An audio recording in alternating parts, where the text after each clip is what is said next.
বৈষম্যহীন বাংলাদেশ গড়ার প্রত্যয়ে দেশের মানুষ আন্দোলন করলেও নতুন সরকার আবারও পুরনো ধারায় চলছে বলে অভিযোগ করেছেন জামায়াতে ইসলামীর সেক্রেটারি জেনারেল মিয়া গোলাম পরওয়ার।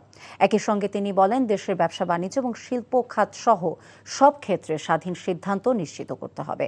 রাজধানীর ডিপ্লোমা ইঞ্জিনিয়ার্স ইনস্টিটিউটে বাংলাদেশ রেলওয়ে এমপ্লয়িজ লীগের কেন্দ্রীয় দ্বিবার্ষিক সম্মেলনে অংশ নিয়ে এসব কথা বলেন মিয়া গোলাম পরওয়ার। তিনি বলেন, কোনো দেশের প্রেসক্রিপশন মেনে নয়, দেশের স্বার্থকে অগ্রাধিকার দিয়ে রাষ্ট্র পরিচালনা করতে হবে।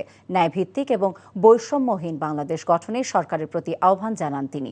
পাশাপাশি রেল শ্রমিক সহ সব শ্রমিকের ন্যায্য অধিকার নিশ্চিত করার দাবি জানান।